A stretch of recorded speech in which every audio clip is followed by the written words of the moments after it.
et de nous suivre. Et c'est avec joie, en tout cas, ce matin que nous nous attendons encore à une parole du Seigneur. Nous nous attendons encore à ce que le Seigneur a mis sur le cœur de son serviteur, à ce qu'il l'a travaillé afin de pouvoir dispenser ce message. Je vous remercie, oui, personnellement aussi de nous rejoindre parce que, eh bien, le Seigneur, simplement, vous avez du prix à ses yeux, mais vous avez aussi du prix à nos yeux. Et nous savons que vous intercédez, que vous priez aussi pour notre assemblée. Donc un grand merci pour votre fidélité, un grand merci pour vos messages d'encouragement. Et ce matin, eh bien, je m'adresse directement au peuple de Quiévrain. Je vous invite à vous lever parce que nous avons cette opportunité, je dis bien opportunité, dans la liberté, de pouvoir le louer malgré les circonstances que nous vivons. Notre Père Céleste, ce qu'il cherche, c'est un cœur d'adorateur.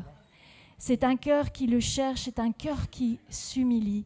C'est un cœur qui sincèrement vient à lui, malgré les circonstances, avec un cœur reconnaissant, avec un cœur humble.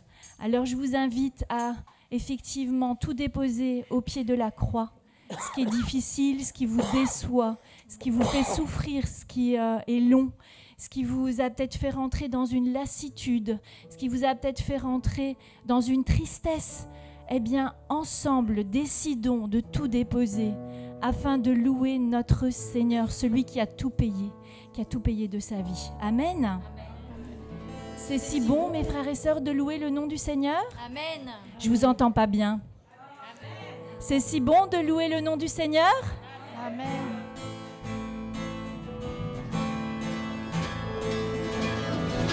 C'est si bon de louer son nom, de chanter des louanges, de gloire à son saint nom, de proclamer sa fidélité, chaque jour infiniment. C'est si bon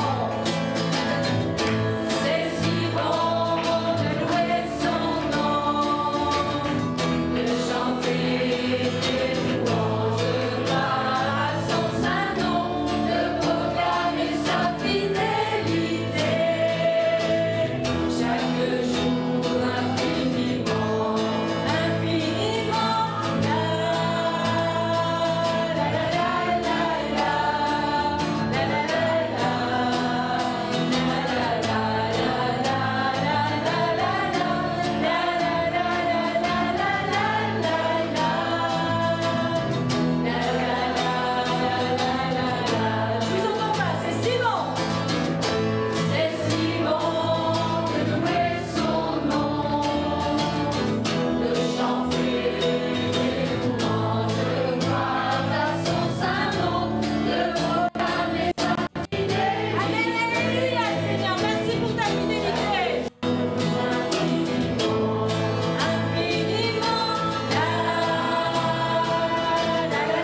De louer son nom, dites-lui, élevez votre voix. Merci Seigneur, parce que oui, c'est bon de louer ton nom.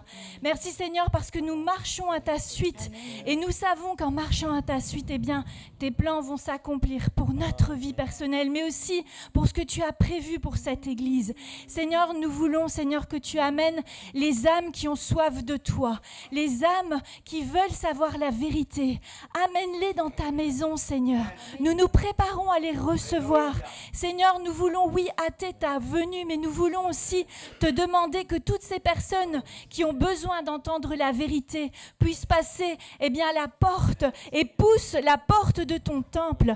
Seigneur, nous te prions pour toutes les personnes à qui nous avons parlé de toi, à qui nous avons annoncé l'évangile. Ne les laisse pas tranquilles, Seigneur. Seigneur, parle-le. Seigneur, donne-leur la révélation. Oui, Seigneur, nous voulons effectivement marcher à ta suite. Nous voulons connaître encore, Seigneur, ta puissance. Nous voulons encore voir ta main agir. Nous avons soif de ça, Seigneur, et nous n'en sommes pas lassés. Au contraire, Seigneur, nous voulons tout simplement que tu te manifestes. Tu es notre roi. Tu es celui, Seigneur, qui a tout payé, qui a pris nos péchés à la croix. Et pour toi, Yeshua, nous te disons toute notre connaissance.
Que je soutiendrai, mon élu en qui mon âme prend plaisir.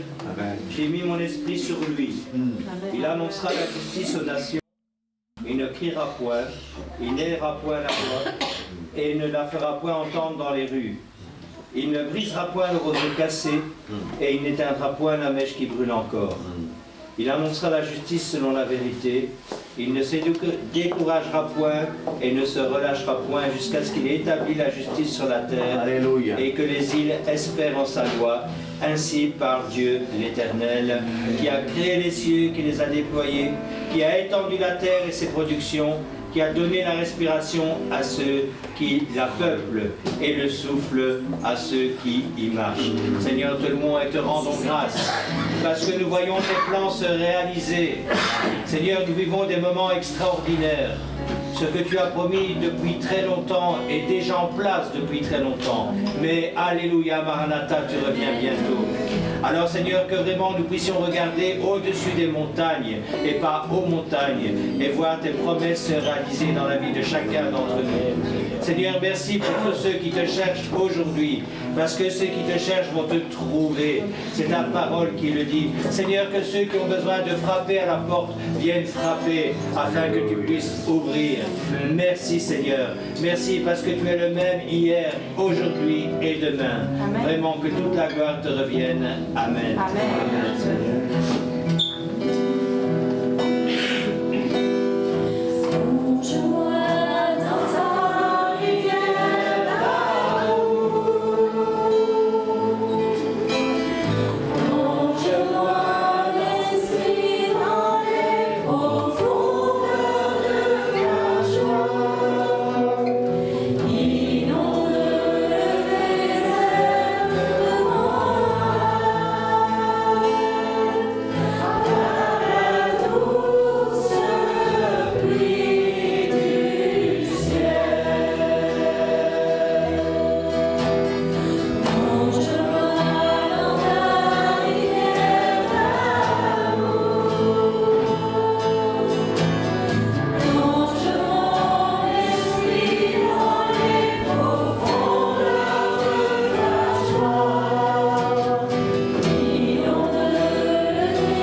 va prier pour Shkarna, vous ne la connaissez pas, ça vient de m'être demandé maintenant. C'est la tante d'une de nos sœurs qui est plongée dans le coma, qui est très mal. Et elle demande la prière et elle a raison. On vient de chanter un chant qui justement nous dit qu'effectivement, encore maintenant, Jésus guérit. Amen. Amen. Alors nous, on ne connaît pas Shkarna, mais toi, Seigneur, tu la connais. Alors Seigneur, tu poses tes mains là où elle se trouve maintenant. Tu vois, Seigneur, elle est loin d'ici, elle est à Nancy. Seigneur, nous, on ne la connaît pas, mais toi, tu la connais très bien. Tu l'as tissée dans le ventre de sa mère. Alors, Seigneur, dans le nom puissant de Jésus-Christ, tu poses ta main et tu la guéris. Merci, Seigneur, parce que ce sont tes promesses pour ceux qui croient. Et Seigneur, nous savons que tu entends la prière des saints, que la prière est d'une grande efficacité. Seigneur, vraiment, que cette maladie qui n'est pas à ta gloire soit chassée maintenant dans le nom puissant de Jésus-Christ et que ton onction de guérison soit sur cette femme maintenant dans le nom de Yeshua, nous t'avons prié. Amen. Amen.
gloire, Père, parce que tu n'as pas changé.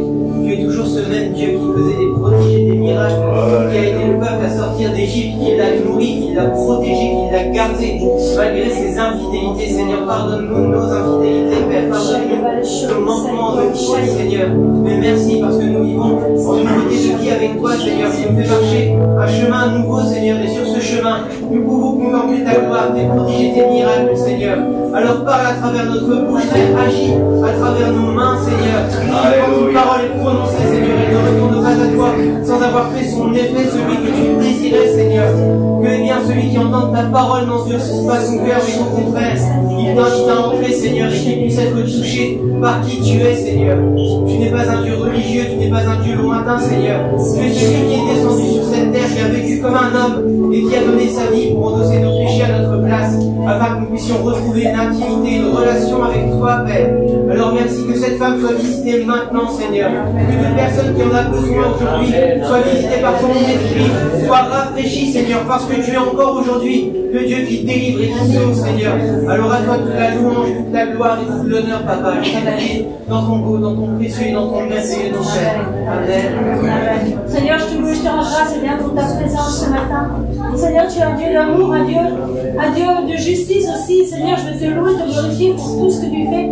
Seigneur, tu nous demandes encore ce matin de ne pas être seulement spectateurs, même tous les jours de nos vies, mais d'être acteurs. Non pas seulement de voir les miracles s'accomplir autour de nous, mais de les vivre aussi. Non pas seulement de regarder les autres vivre leur foi, mais de la vivre nous-mêmes. Seigneur, tu nous demandes à chacun vraiment de vivre cette intimité avec toi pour pouvoir ne pas être acteur, ne pas être spectateur, mais être acteur. Être vraiment, Seigneur, vivre parce qu'on est tes enfants. Et on peut dire ce matin, Abba Père, on peut dire Papa. Seigneur, je te remercie parce que tu m'as pardonné, parce que tu m'as retiré de la boue où j'étais. Et Seigneur, tu m'as fait vivre avec toi. Tu nous tiens par la main et tu veux vraiment, Seigneur, qu'on vive toute cette plénitude, toutes ces belles choses que tu as réservées avec toi et pas de loin, pas en regardant de loin ce qui se passe, mais en vivant, Seigneur, dans ton temple, parce que nous sommes le temple du Saint-Esprit. Tu as fait de nous le temple du Saint-Esprit et tu veux vraiment qu'on ait, eh bien Seigneur, nous sommes dans le lieu très saint avec toi. Tu as déchiré le voile afin, Seigneur, qu'on puisse avoir cet accès auprès de toi, Père éternel. Alors Seigneur, que vraiment ce matin nous puissions, et tous les jours de nos vies, vivre, Seigneur, dans cette sainteté, vivre avec toi, pas à pas, Seigneur, main dans la main, et pas de loin, mais tout près de toi, cœur à cœur, comme un enfant sur le sein de sa mère. Tu nous dis, Seigneur, qu'on soit contre toi, comme une mère poule couvre ses poussins. Tu dis que tu es comme une mère, tu es comme cette mère avec ses poussins, et nous sommes sous ta protection. Nous sommes sur le rocher du salut, Jésus-Christ en lui, au nom de Jésus-Christ. Amen. N'entends-tu pas la voix de ton Dieu? Écoute, c'est lui qui te parle. Tu es fatigué, tu es chargé, mais je te dis de déposer ton fardeau à mes pieds. Amen. Je veux te décharger de tous tes soucis. Tu cherches du travail, les portes sont fermées, c'est moi qui les ai fermées. Parce que ce que tu cherchais, là où tu cherchais, ça ne convenait pas pour toi. J'ai une place meilleure pour toi. J'ai choisi le meilleur pour toi. Ne sois pas inquiet. Ne sois pas inquiet. Parce que moi, je veux le meilleur. Amen. Et ici, il y a des anges qui sont en train de distribuer les bénédictions que j'ai prévues pour chacun d'entre vous. Personne ne sera délaissé. Personne ne sera mis sur la touche. Tout le monde a ses bénédictions. Amen. Les anges sont en train de chanter aussi avec vous. Donnez de tout votre cœur, de tout votre cœur. Et moi, je veux vous remplir. Amen. Je veux vous remplir de ma joie, de ma force, de ma paix. Je veux vous donner tout ce que vous avez besoin. Et au-delà de ce que vous avez besoin. Ne craignez rien de demander. Croyez seulement, parce que la chose s'accomplira, dit l'Éternel. Amen. Oui, Seigneur, nous chassons toute la tristesse qui n'est pas de toi. Seigneur, aujourd'hui c'est un jour de joie parce que c'est un jour où on vient te célébrer. Alléluia. On vient t'élever, on vient élever ton nom. Alors je chasse la tristesse dans le nom puissant de Jésus-Christ. Et j'appelle sur chacun une onction de joie, une huile de joie. Seigneur, la paix et la joie qui sont les armes de l'Esprit sur chacun d'entre nous dans le nom puissant de Yeshua. Alléluia. Oui, Seigneur, nous voulons nous réjouir ensemble de cette parole que tu donnes encore, Seigneur. Seigneur, tu ne te lasses pas de nous parler et nous ne voulons pas nous lasser de t'écouter. Merci pour cette opportunité que nous avons de saisir ces richesses qui viennent du ciel, oui, la joie et la paix. Et nous voulons encore, Seigneur, apporter dans la joie tous nos malades. Seigneur, je pense particulièrement à Nicole, je pense aussi à Delphine, je pense à Laurence, je pense à Jean-Pierre, je pense à Edwige et je pense aussi à Rosina. Seigneur, je te demande de les visiter particulièrement maintenant. Et tous ceux et celles qui en ont besoin, tu connais les besoins de guérison. Mais Seigneur, nous voulons les apporter dans la joie. Amen. Dieu va faire encore.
Merci au groupe de louanges de nous avoir amenés dans l'adoration aussi. Aujourd'hui, il y avait quelque chose de particulier. Et je remercie Seigneur de nous permettre de vivre ces choses-là. Voilà, les amis internautes, on vous salue, on dit bonjour. On va peut-être laisser aller les enfants. Oui. Voilà. Ça, ce sera plus simple. Pour toi, si je n'ai pas eu à nous saluer. Aujourd'hui, nous avons un invité qui s'appelle Koum. Alors, il va partager avec nous sur la parole de Dieu. Je vais le laisser se présenter. On se présente tellement mieux généralement. Koum, je vais te laisser la place. Tu peux venir. Soyez bénis. Amen. Bonjour à tous. Bonjour. Bien, voilà. Moi, je suis content d'être parmi vous aujourd'hui. Alors, je vais me présenter. Je m'appelle Koum. Je fais partie des gens du voyage. Je viens d'une association qu'on appelle Vie Lumière, dont j'ai fait mes écoles bibliques. Je me suis converti en 2009. J'ai rencontré Christ. Christ a changé ma vie. Et avec le temps, en 2016, je suis allé à l'école biblique. Donc, chez Vie Lumière, j'ai fait mes écoles bibliques. Et puis, je suis devenu prédicateur de l'Évangile. Il y a un feu dans mon cœur. Ce que j'ai reçu dans mon cœur, je veux le faire partager à d'autres. Je ne peux pas garder simplement pour moi ce que j'ai reçu. J'étais un esclave du péché, comme la plupart d'entre nous qui étions. Merci, c'est gentil. Et Christ m'a libéré, Christ m'a affranchi. Et ça, pour moi, ça a été un trésor. Et ce trésor, je ne peux pas le garder juste pour moi, mais je dois le distribuer aussi aux autres. Alléluia. Et puis donc, j'ai fait mes écoles bibliques. Et puis, j'étais responsable d'une église, pas très loin d'ici, donc à Rem. J'étais collaborateur. Et aujourd'hui, pour moi, dans ma vie, il y a des directions qui changent. Il y a une direction, voilà, une nouvelle route. Donc aujourd'hui, moi, j'ai un ministère qui va s'étendre différemment de ce que j'ai connu auparavant, dans le passé. Aujourd'hui, je suis dans votre église pour vous apporter la parole. Demain, je serai dans une autre église. J'irai là où le Seigneur me demandera d'aller, sans réellement être affilié et appartenir à une église ou à une dénomination. Mais j'appartiens à Jésus-Christ, alléluia. J'appartiens à Dieu. Et mon but, moi, premier, c'est de parcourir, je ne sais pas, de dire la terre, ça serait peut-être grand, parce que je ne sais pas, quoique c'est Dieu qui décide, mais c'est de parcourir là où il m'emmènera pour apporter la parole du Seigneur. Amen. Je remercie votre pasteur Vincent de m'avoir laissé la place aujourd'hui, de vous apporter la parole du Seigneur. Moi, le thème de ma prédication aujourd'hui, de la parole, c'est la persévérance dans l'épreuve. Je n'ai pas réellement de thème, si vous préférez, mais si c'est un thème que je pourrais donner à ma prédication, ce serait celle-ci. Et puis avant de rentrer dans le message, j'aimerais lire un psaume. Et puis bien souvent, lorsque on vient à Dieu, c'est ce qu'on dit aux gens. Viens à Jésus et tu verras, lorsque tu vas venir à Dieu, lorsque tu vas appartenir au Seigneur, les problèmes, tu n'en auras plus, les difficultés, ça va être comme ça, tu auras de l'argent, tu auras du travail. Et puis c'est un peu l'évangile de prospérité. Enfin, c'est ce qu'on dit aux gens. Mais en réalité, ce n'est pas toujours comme ça. Mais dans le livre, dans le psaume, au chapitre 23, il nous est dit que c'est David qui va parler, il va dire « L'Éternel est mon berger, je ne manquerai de rien. » Amen. Il me fait reposer dans de verts pâturages, il me dirige près des eaux paisibles, il restaure mon âme, il me conduit dans les sentiers de la justice à cause de son nom. Amen. Et puis c'est beau en réalité, ce que cet homme est en train de dire. Pour ceux qui connaissent la fin du verset, je le dirai après. Et lorsqu'on écoute le psaume, le début du psaume, c'est merveilleux. Lorsqu'on appartient à Dieu, il semblerait que tout est bien, tout est merveilleux, tout va aller comme sur des roulettes. La vie c'est un tapis de pétales de fleurs et on va marcher, puis ça va être très très bien. Mais moi ce matin, j'aimerais vous parler d'un jeune homme, j'aimerais vous parler d'un jeune garçon. C'est Joseph, je ne sais pas si vous connaissez. Joseph, son histoire se trouve dans le livre de la Genèse et au chapitre 37. Et il va s'étendre comme ça sur plusieurs chapitres. Et puis voici que la parole va nous présenter ce jeune garçon. Alors son père c'est Jacob ou Israël. Son père c'est Jacob et puis il va jouer un rôle important dans le peuple d'Israël. Aujourd'hui, les 12 tribus d'Israël, ce sont les 12 fils de cet homme. J'ai rien à vous apprendre par rapport à ça.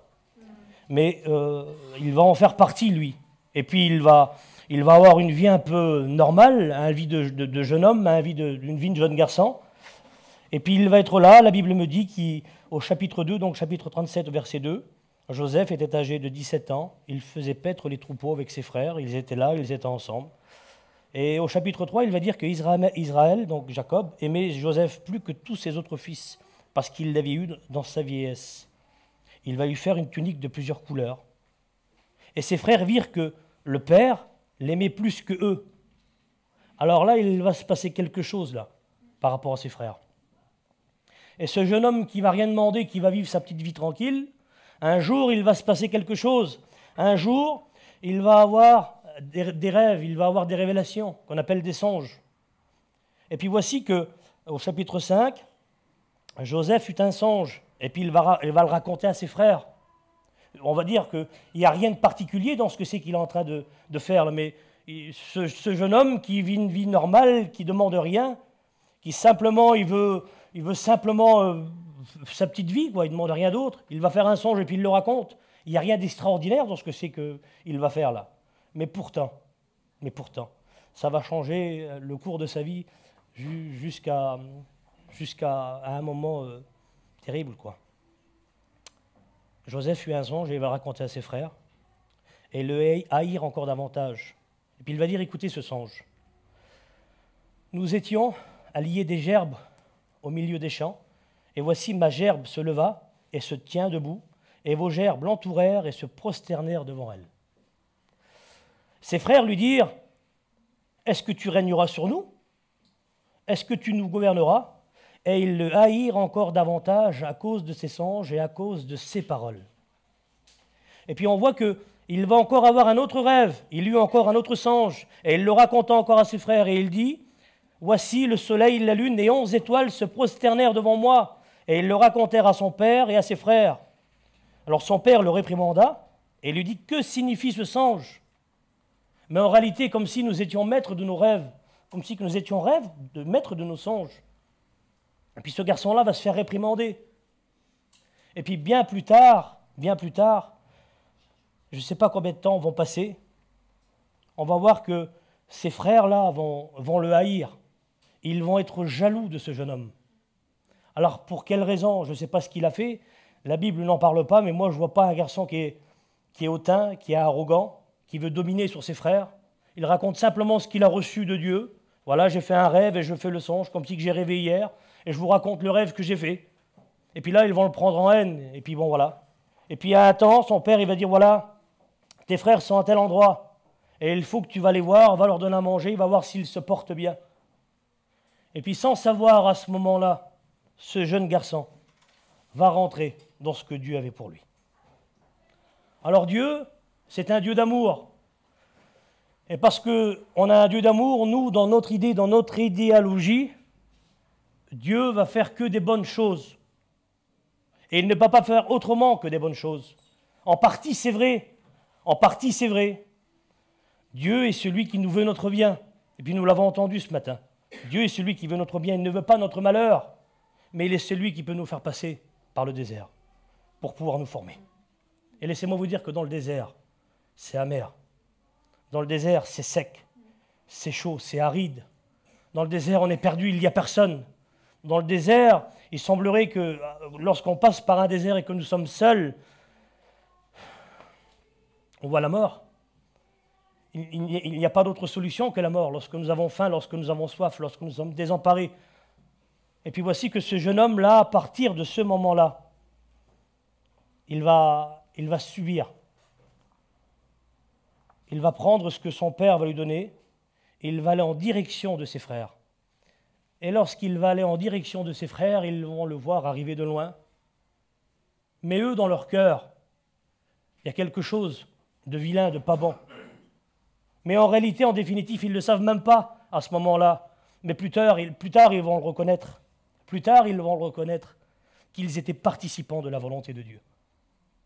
Ils vont le voir arriver de loin, et puis ils vont dire, voici le faiseur de rêves, voici celui qui veut dominer sur nous.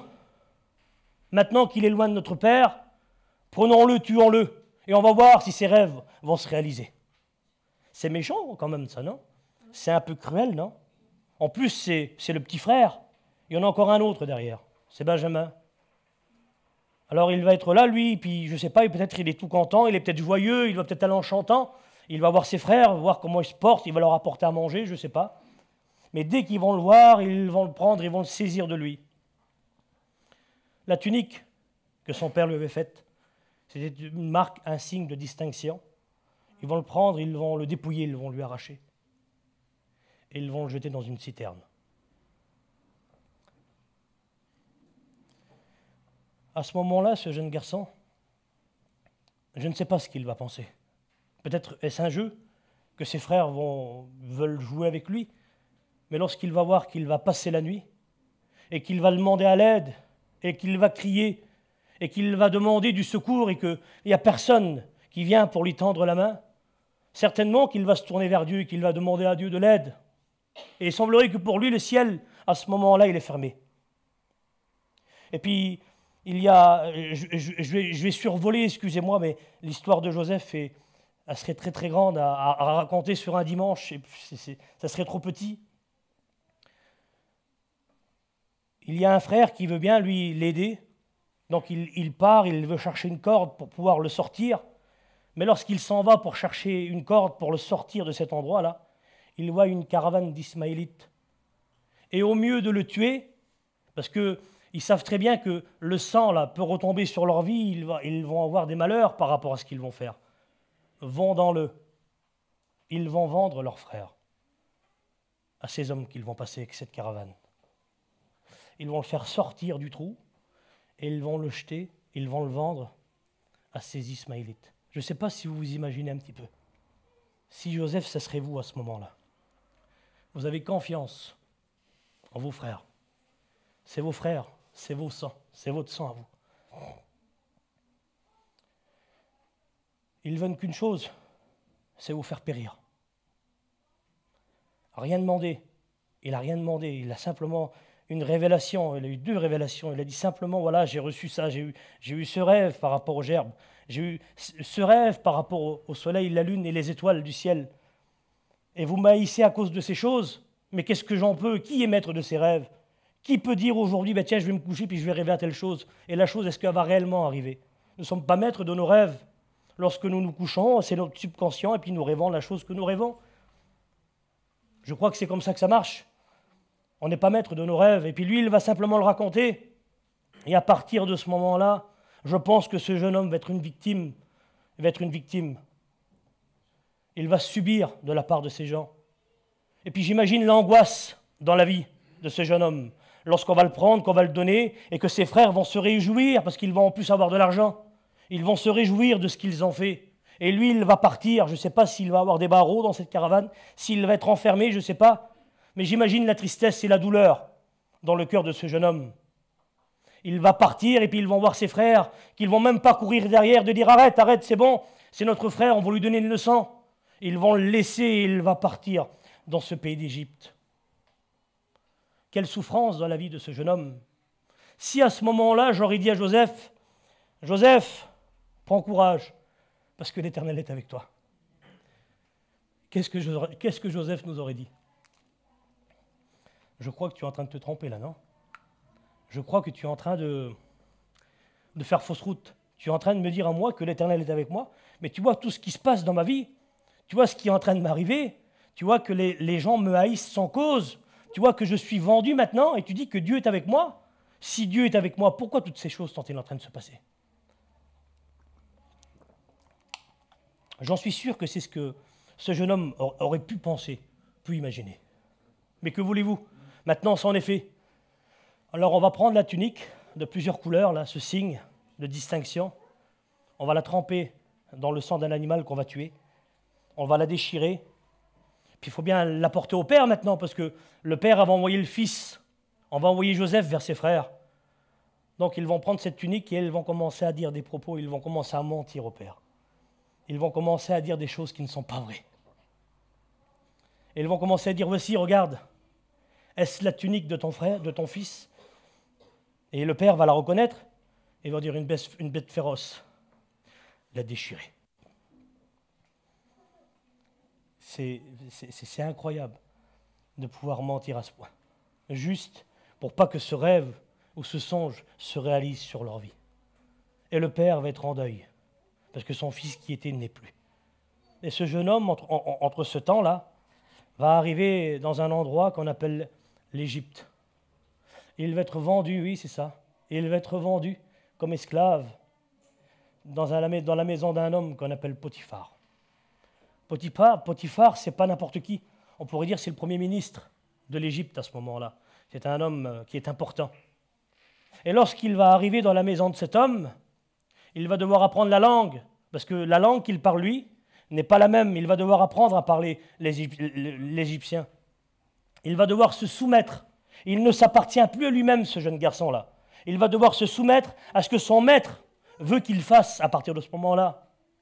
Il a 17 ans, il n'a rien demandé, alors il faut qu'il se soumette encore. Alors qu'est-ce qu'il va faire? Il n'a pas le choix, parce qu'il en dépend de sa vie. Donc il va se soumettre à la volonté de son maître. Mais tout en faisant une chose. Tout en faisant une chose, mes amis.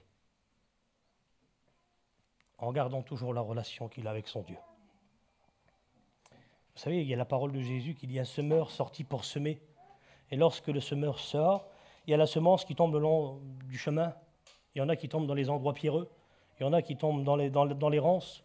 Mais il y a aussi la semence qui tombe dans la bonne terre. Et je pense que la semence, là, elle était tombée dans la bonne terre de son cœur, à ce jeune garçon.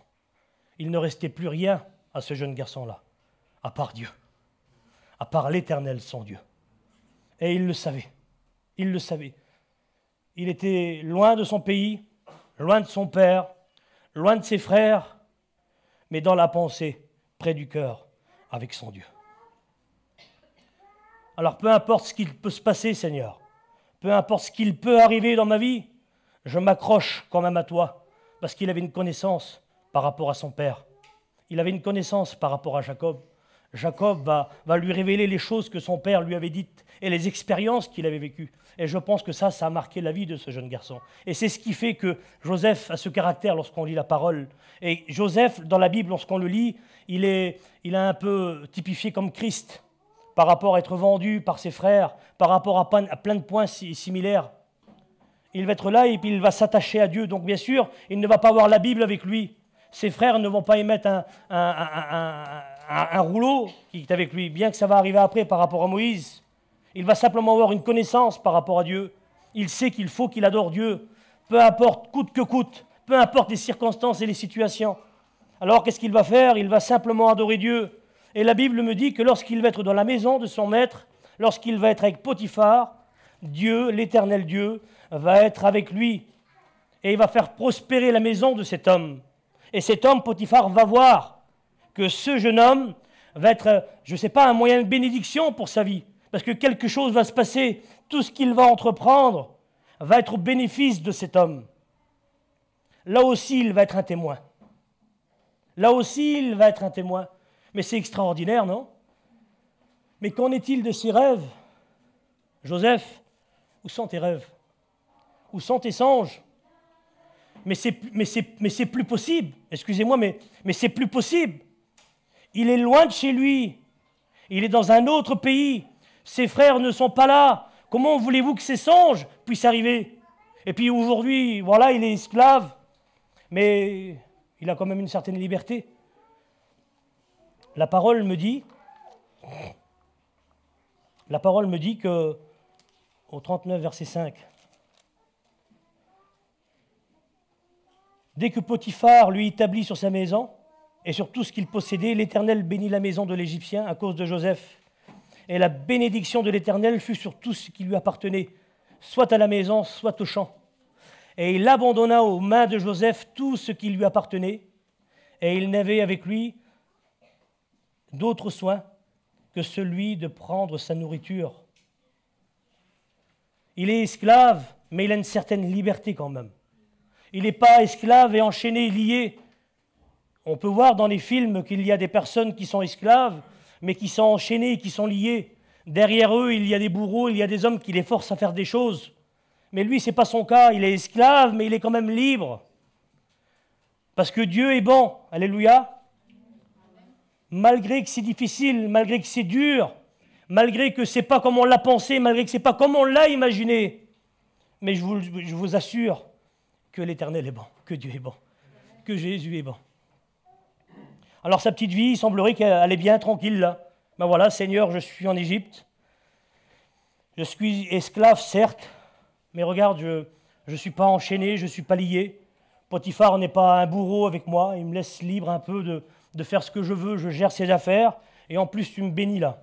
Ben voilà, si c'est ma vie, Seigneur, ben que ton nom soit béni. Je sais que tu es avec moi et je veux avoir une relation avec toi. Et puis il semblerait que pour la vie de cet homme-là, à ce moment-là, il ne voit rien d'autre. Parce que nous, on doit voir plus loin, mais qu'est-ce que c'est de plus loin? Qu'est-ce que c'est demain? On ne peut pas savoir qu'est-ce qui est demain pour nos vies. Bien qu'il faut qu'on ne s'arrête pas juste à ce qu'on voit.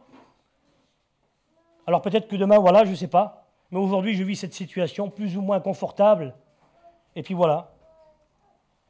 Alors on se fait des idées bien souvent. Et puis là, dans la vie de ce jeune homme, la descente en enfer va encore continuer. C'est terrible lorsque Dieu veut quelque chose. Lorsque Dieu veut quelque chose, il l'obtient toujours. C'est incroyable. Hein? Alors, sur le coup, ça peut être amer, que ça peut faire mal. On peut même avoir dans l'esprit de dire, Seigneur, ben ça se tombe, j'ai péché. Ou on se met des tas de choses dans nos cœurs et dans nos vies, on pense à plein de trucs. Mais en réalité, ce n'est pas ça. Il y a simplement une volonté. Et nous, on ne sait pas quelle est la volonté de Dieu. Donc Dieu nous fait passer par des chemins de renoncement et nous fait passer par des choses pour qu'on puisse rentrer dans son plan. Il va être là et puis la femme de cet homme va l'accuser faussement. Et lorsqu'elle va l'accuser faussement, ce jeune homme va être pris, il va être mené et jeté en prison. Mais c'est très grave, l'accusation dont cette femme va faire part. Normalement, cet homme-là, ce jeune homme, c'est un Hébreu. Je vous remets dans le contexte. C'est un Hébreu. Donc, c'est pas un Égyptien. En plus, c'est un esclave de Potiphar. Et on l'accuse de la sorte. On l'accuse d'une chose qui est très grave. Alors, je ne sais pas si normalement, on devait le tuer sur le coup, je ne sais pas. Mais là, cet homme, Potiphar, va le prendre et elle va l'enfermer en prison. Et puis, laissez-moi vous dire que lorsqu'il est en prison, on pourrait pleurer, et puis c'est vrai que c'est dur. Je pense qu'il a pleuré certainement de dire, Seigneur, encore l'épreuve dans ma vie. Encore, Seigneur, j'étais bien là. Je commençais à oublier peut-être un petit peu ce que c'est qui m'avait fait mes frères et toutes ces choses. Et maintenant, tu me remets en prison, mais pour quelle raison? Qu'ai-je fait pour que je mérite ces choses? Puis voici que pour lui, là, en prison, la Bible me dit que même en prison, Dieu va être avec lui, l'Éternel va être avec lui. Et il va trouver grâce au chef de la prison. Et malgré qu'il va être en prison, il ne va pas être enchaîné. Il va encore avoir une certaine liberté. Mais ça, c'est une grâce de Dieu. C'est encore un cadeau de Dieu. C'est quelque chose qu'on ne peut pas comprendre. Pourtant, c'est un homme esclave, hébreu, qui normalement, pour une chose comme ça, je pense qu'il ne devait plus avoir la vie, on aurait dû le tuer. Mais derrière tout ça, il y avait la main de Dieu. Parce que Dieu a un plan pour sa vie et pour son peuple. Alléluia. Alors il n'a rien à craindre. Alors c'est difficile à lui dire. Mais comment lui dire? Moi j'ai lu son histoire. Mais si je pourrais lui dire à ce moment-là, Joseph, ne crains rien, parce que Dieu est avec toi. Et si moi je pourrais te dire ce matin, ne crains rien, parce que Dieu est avec toi, mon ami.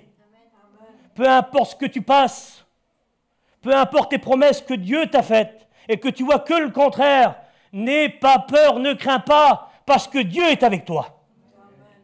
Ce que sa bouche a dit sur ta vie, il le réalisera, j'en suis convaincu, devant Dieu que c'est vrai, parce qu'il n'est pas un homme pour mentir, ni le fils d'un homme pour se repentir, il est le grand Dieu tout-puissant. Lorsqu'il dit quelque chose, son bras puissant l'accomplit toujours. Il faut croire et espérer en ses promesses. Et je pense que ce jeune homme l'avait compris. Et il va être là, je ne sais combien de temps, il va être en prison. Je pense qu'il va être oublié, c'est marqué, j'ai marqué dans ma Bible là. Il va être oublié en prison pendant 2 ans. Et avant qu'il soit oublié pendant 2 ans, il va venir deux hommes très importants, 2 hommes très importants là d'Égypte. Il y a le panetier et les chansons. Le panetier, c'est celui qui donne le pain dans la main du roi, et les chansons, c'est celui qui donne la coupe, le vin dans la main du roi. Ils vont faire des fautes, et le roi va les mettre en prison. Et tous les deux vont avoir un songe. Et le premier va expliquer le songe. Il ne va pas être bien, et Joseph va le voir, il va dire, que se passe-t-il? Mon ami va dire, je ne suis pas bien, j'ai rêvé de quelque chose, et je ne sais pas, je suis un peu tracassé. Mais explique-moi le rêve. Et là, il va expliquer le rêve à Joseph, et Joseph va lui dire, voici, tu seras rétabli dans la maison de Pharaon. Mais lorsque tu seras rétabli, écoute-moi, pense à moi. Souviens-toi de moi quand tu seras heureux. Et montre, je te prie, de la bonté à mon égard. Parle en ma faveur de Pharaon, et fais-moi sortir de cette maison. Car j'ai été enlevé des pays des Hébreux, et ici même, je n'ai rien fait pour être mis en prison. Et puis lorsqu'il va donner cette explication, il y a le chef des panetiers qui est là, lui. Et voyant que Joseph avait donné une explication favorable, il va lui raconter aussi son rêve. Mais lorsqu'il va lui raconter son rêve, il va dire, dans 3 jours, toi, le roi va te faire pendre. Et il va enlever la tête. Il va enlever ta tête. Et ça va se passer véritablement comme ça. Et pendant 2 ans, Joseph va être oublié en prison. Jusqu'à un moment où Dieu, et c'est là que c'est terrible. Avant, ce n'était pas le moment. Mais lorsque le moment doit arriver, Dieu met tout en œuvre pour que ce moment arrive. Alléluia. Il est incroyable. Je l'aime, vous savez comment je l'aime.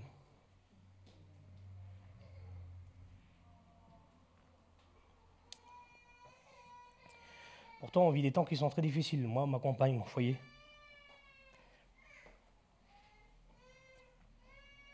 Mais je sais que je suis dans ses mains. Je sais que je suis son serviteur. Je sais que c'est lui qui me tient. Et c'est lui qui me conduira et qui m'amènera à bon port. Peu importe ce que les gens disent. Peu importe le vent, comment il peut souffler. Je sais une chose. C'est que je suis pour lui et qu'il est pour moi. Amen. Un jour, ce roi Pharaon va faire un songe lui aussi. Il y a beaucoup de questions de songes dans la vie de Joseph. Ils vont faire de lui, il y a les chanciers, le panetier, et il y a Pharaon qui va faire des songes. Puis voici qu'il va faire un rêve, il va faire un songe, et puis ce rêve, il est prophétique. Le rêve, c'est, il va avoir 7 années d'abondance, et il va avoir 7 années de famine. Mais lorsqu'il est expliqué, c'est difficile, parce qu'il va avoir des vaches qui sont belles à voir, grasses, qui montèrent hors du fleuve, et qu'il se mit à paître de la prairie. Et puis il va voir 7 vaches laides et pas belles. Ils vont venir et ils vont déchirer ces belles vaches. Et puis pareil pour les épis de blé. Et puis là, lorsqu'il va se réveiller, il va être troublé. Il va le raconter à ses grands, à ses magiciens, à ses sages. Et puis personne ne peut expliquer à Pharaon la vision qu'il a eue. Mais à ce moment-là, à cause... Merci, c'est gentil. Mais à ce moment-là, à cause que le panetier, les chansons plutôt, avait été en prison et qu'il avait reçu une explication favorable, rien n'est fait au hasard avec Dieu. La personne qui est à côté de vous, lorsque vous lui parlez, que vous lui dites un petit mot de Dieu, rien n'est fait au hasard. Jette ton pain. Amen. Et avec le temps, tu le retrouveras. Il a vécu une expérience extraordinaire. Et là, à ce moment-là, cet homme, comme par hasard, au bout de 2 ans, il va dire, hé, ça y est, personne ne peut t'expliquer, mais je sais, moi. Tu te souviens quand tu m'as mis en prison? Tu te souviens quand il s'était passé telle chose, là? J'étais en prison et il y avait cet homme qu'on appelle Joseph. Oh, c'est un Hébreu, mais il y a quelque chose sur lui qui est pas comme les autres. Il y a quelque chose sur lui qui n'est pas comme les autres. Il a l'Esprit de Dieu sur lui. J'ai fait un songe lorsque tu m'avais mis en prison. Et lorsque j'ai donné l'explication du songe, il m'a dit que dans 3 jours, j'allais être rétabli. Et c'est ce qui est arrivé. 3 jours après, tu m'as rétabli. Alors s'il y en a bien un qui peut t'expliquer ce que tu as rêvé, c'est bien lui. Alors à partir de ce moment-là, écoutez bien, tout va changer dans sa vie. on va faire appeler Joseph. On va le prendre, on va le raser, on va lui donner des vêtements propres et il va se présenter devant le roi. Quel retournement de situation!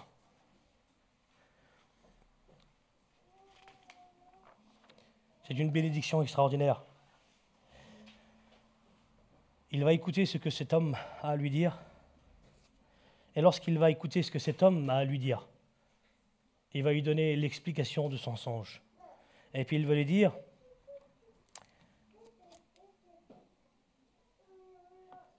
j'ai vu,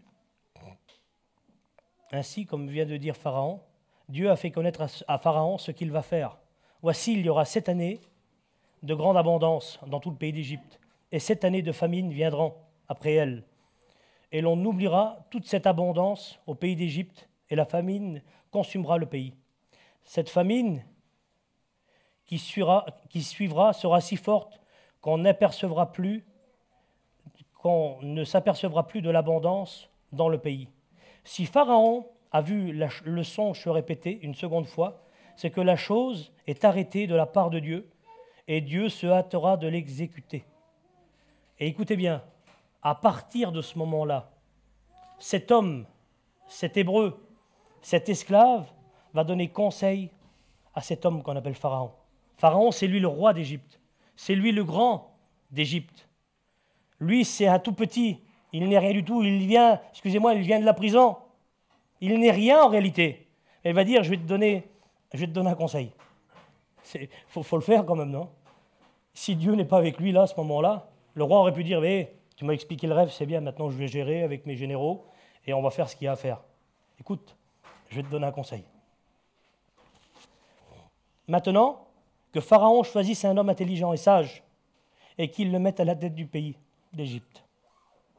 Que Pharaon établisse des commissaires sur le pays pour élever un 5e des récoltes de l'Égypte pendant 7 années d'abondance et qu'il rassemble tous les produits de ces bonnes années qui vont venir, qu'il fasse sous l'autorité de Pharaon des amas de blé, des approvisionnements dans les villes et qu'ils en aient la garde.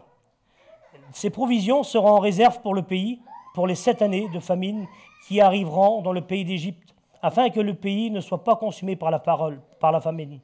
Cette parole plut à Pharaon et à tous ses serviteurs. Il a approuvé ce que cet homme est en train de dire. Ce roi, Pharaon, va approuver ce que cet homme, ce jeune garçon, enfin c'est plus un jeune garçon maintenant parce que bien des années ont passé, va approuver ce que Joseph est en train de lui dire. Et il va lui dire, mais il y a qui comme toi? Mais qui peut être comme toi? Tu as l'esprit, et il va dire, des dieux. Tu as l'esprit des dieux sur ta vie. Alors tu vas venir avec moi. Et à partir de ce moment-là, sa vie va changer. Il va vivre des temps extraordinaires. Il va prendre son anneau, il va lui mettre à la main, il va dire, voici, à partir de maintenant, une chose nous sépare de toi et moi. C'est simplement le trône. Viens avec moi, monte sur mon char. Et lorsque Joseph était sur le char avec cet homme Pharaon, tout le monde se prosternait devant lui. Quelle gloire! Tout ça parce qu'il a fait confiance à Dieu, parce que l'Éternel, son Dieu, était avec lui. Et puis les 7 années d'abondance vont commencer. Ils vont commencer à amasser. La Bible dit qu'ils vont amasser du blé. Ils vont amasser, ils vont amasser, ils vont amasser.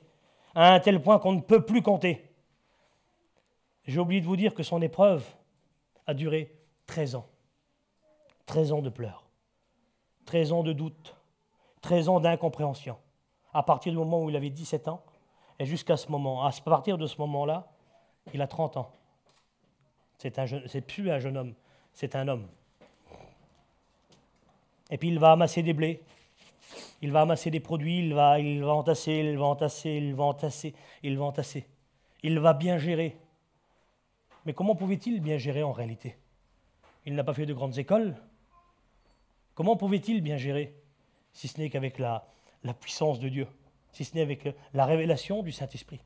Dieu était encore derrière lui, et il le guidait, et il l'emmenait, et il faisait, et il comptait, et puis il gérait les hommes. Parce qu'il faut le faire quand même. Un jeune homme qui sort de prison, il ne connaît rien d'autre, il était esclave de Potiphar, après il est en prison. Comment est-ce qu'il peut faire pour gérer les affaires du pays d'Égypte, si ce n'est que Dieu est avec lui? Et puis voici que la famine va commencer à arriver. Et puis au bout de 2 ans de famine,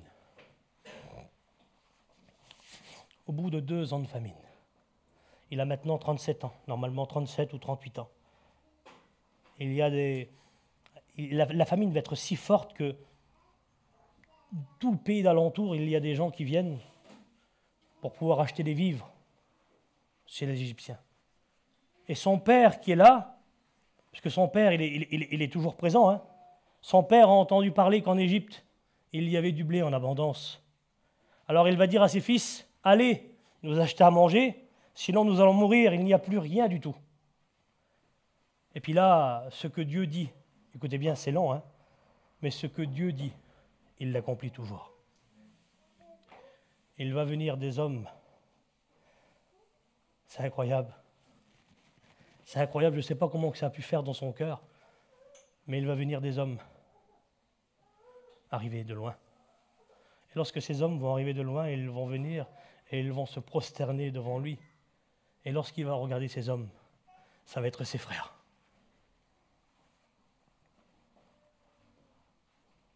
C'est long, hein, depuis le moment où il a 17 ans, jusqu'à ce moment-là. Il avait 30 ans, donc c'était 13 ans d'épreuve, plus 7 années. Ça fait 20 ans. 20 ans après, ses frères vont venir devant lui et ils vont se prosterner devant lui. Ils ne vont pas le reconnaître. Hein. Ben non, il a bien changé. C'est plus le petit enfant de 17 ans là qu'on a amené captif. Maintenant, c'est un homme. Et un homme avec une autorité. Un homme établi dans le pays. Un homme qui a du caractère. Un homme sur qui nous pouvons compter. On va le voir, ils vont se prosterner. Et puis il va leur parler durement, il va vouloir les éprouver. Et lorsqu'au début j'ai lu la Bible, je ne comprenais pas pourquoi elle faisait ça. Mais après j'ai compris. Il veut voir si réellement ils ont changé. Et s'ils avaient de l'amertume dans l'âme par rapport à ce qu'ils avaient commis vis-à-vis de cet homme. Donc il va un peu les éprouver. Il va dire, vous êtes des espions. Vous êtes venus ici dans le pays d'Égypte pour voir nos faiblesses, c'est ceci et cela, et comme si, non, c'est pas comme ça. De quelle famille êtes-vous? Avez-vous un père? Enfin bref, il va les questionner un petit peu, il va un petit peu les éprouver. Et puis lorsqu'ils doivent repartir pour leur pays, il y a un frère qui va être gardé. Il va leur rendre leur argent, mais je vous explique, mais je voudrais pas être très lent. Je ne sais pas si j'ai encore un petit peu le temps. Oui. Et lorsqu'ils vont repartir chez eux, ils vont voir l'argent avec le blé. Ils vont avoir peur, parce que normalement on achète le blé. Mais Joseph ne pouvait pas prendre l'argent de ses frères, parce que lui, dans son cœur, il n'a rien vis-à-vis de ses frères. Lui, ce qu'il a dans son cœur, c'est que de l'amour par rapport à ses frères. Et ils vont retourner une seconde fois. Et lorsqu'ils vont retourner une seconde fois, il fallait qu'ils y aillent avec le petit dernier et le petit Benjamin. Et lorsqu'ils vont se représenter devant lui, ils vont le faire venir dans sa maison. Il va prendre leur repas avec eux. Et il va les faire asseoir du plus vieux jusqu'au plus jeune. Et puis là, il ne peut plus se contenir, la Bible dit. Il va se révéler à ses frères et il va dire, voilà, mes frères, c'est moi. Je suis Joseph. Il aurait pu leur faire du mal à ce moment-là, parce que c'était lui qui avait le pouvoir. Il aurait pu les prendre, il aurait pu les terrasser, il aurait pu se rappeler de ce que c'est qu'il lui avait fait subir. Mais lorsque nous sommes de Dieu, nous n'avons rien de mal dans le cœur. Nous n'avons que de l'amour à partager. Nous n'avons que de l'amour, nous ne voulons que bénir. Alors il va prendre quelque chose, il va faire quelque chose, il va bénir ses frères. Il va les bénir, je suis Joseph. Allez apporter notre père, allez dire à mon père que je suis vivant. Et ils vont partir, ces hommes. Et lorsqu'ils vont partir, ils vont appeler Joseph. Et puis ils vont prendre leurs troupeaux, ils vont prendre les personnes qui sont avec lui. Et ils vont séjourner à Goshen, dans la meilleure partie de l'Égypte. Ça continue, ça va encore plus loin, mais je n'irai pas plus loin avec l'histoire de Joseph. Et je voudrais te parler à toi qui es là ce matin et qui a entendu cette parole. Je ne sais pas ce que tu vis. Je ne sais pas quelle tempête, quel désert tu es en train de passer. Dieu t'a fait une promesse, et il semblerait que c'était bien jusqu'à un temps où, un petit peu comme Joseph, tu es parti en décadence. Et lorsque tu es parti en décadence, tu vois rien devant toi. C'est plus possible.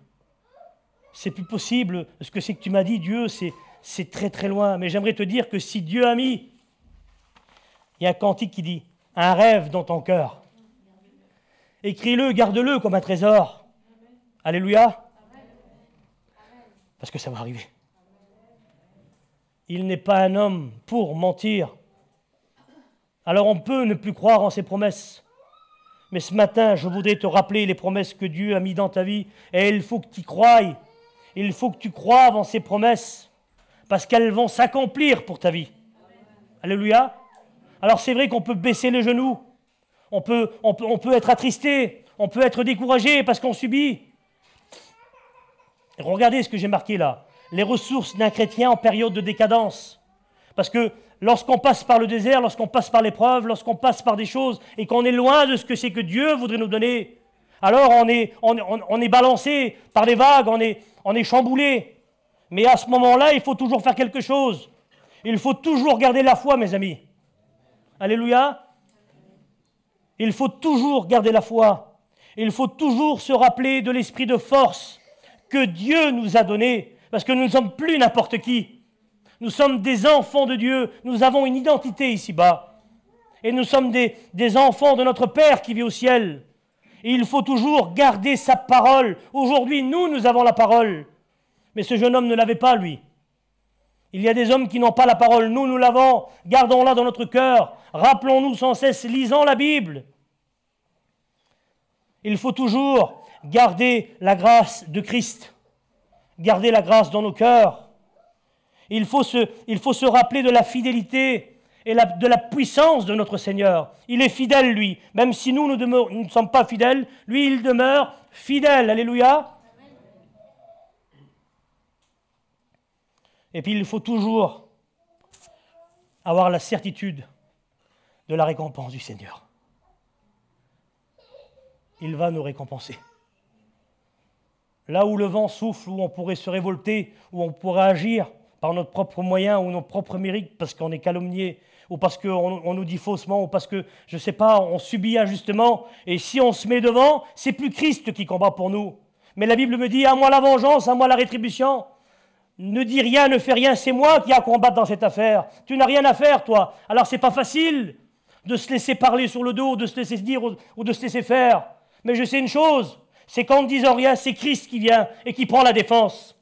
Alléluia. Et c'est là qu'on verra le fruit se réaliser dans nos vies. Parce que si moi, qui suis un homme, va avec mes idées charnelles, eh bien, il peut se passer des choses qui n'arrivent, qui ne sont pas à la gloire de Dieu, parce que je suis un homme. Parce que est-ce qu'il y a toujours cette vieille nature qui me fait défaut? Parce que mon caractère, a des fois, s'enflamme. Parce qu'on me dit quelque chose, je suis un homme. Parce que je suis un homme. Mais le Seigneur m'a appelé à mourir en moi-même. Alléluia.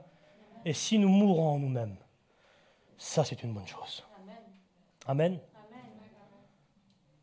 J'aimerais vous raconter ce qui m'est arrivé, moi.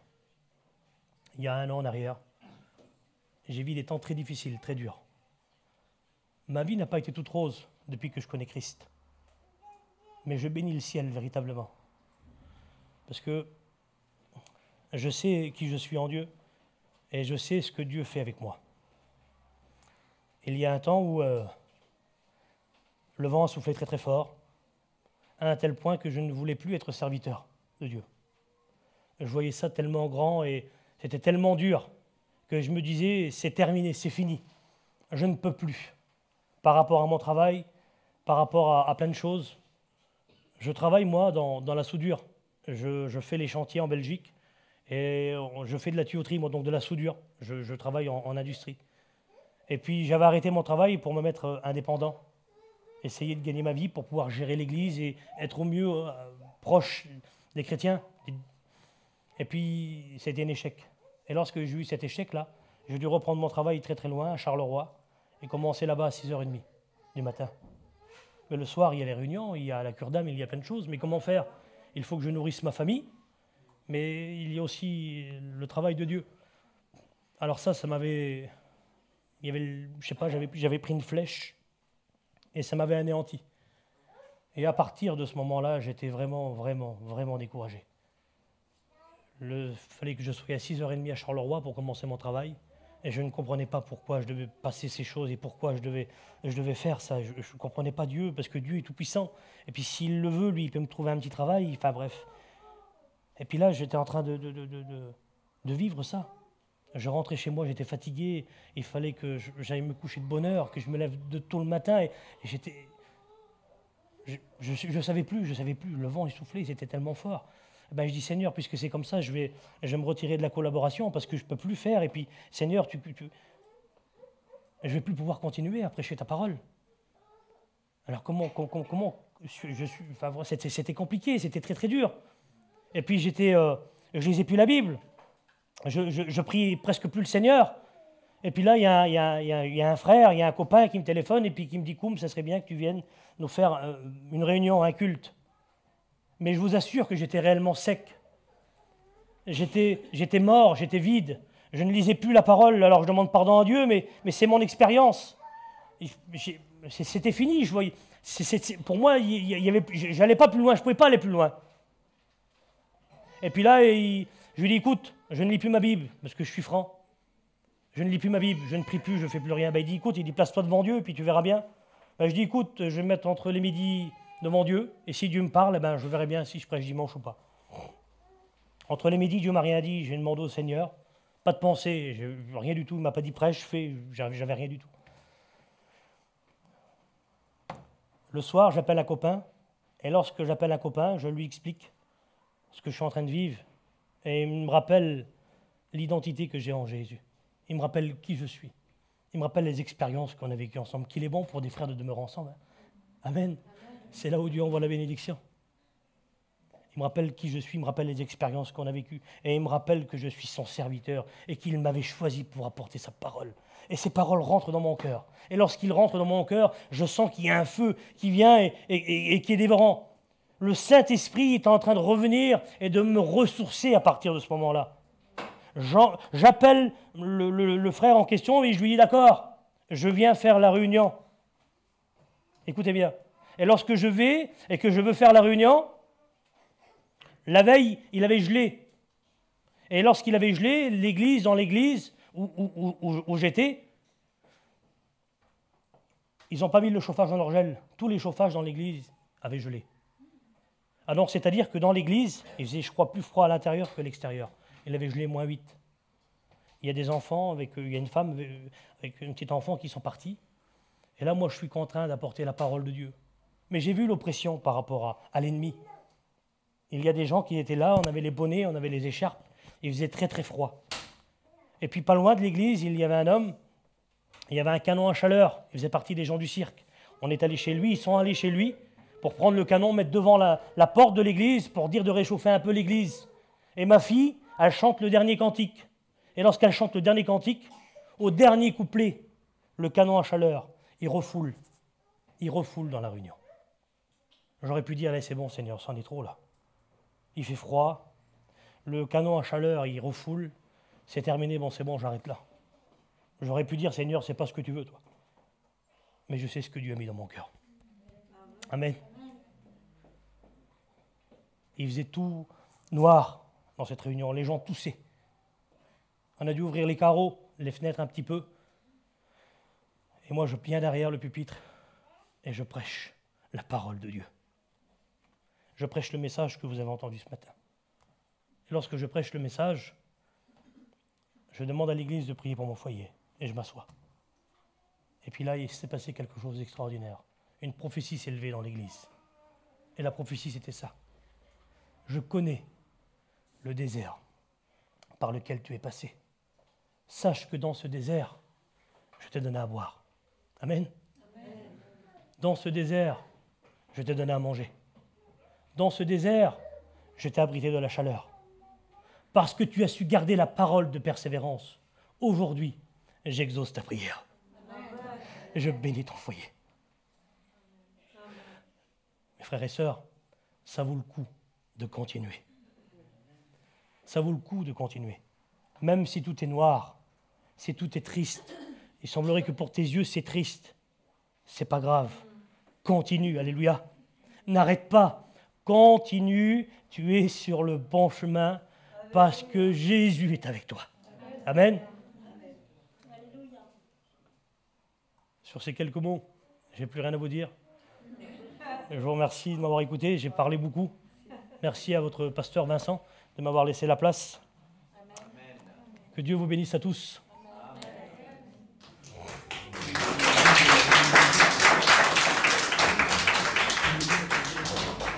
Merci Fatoum.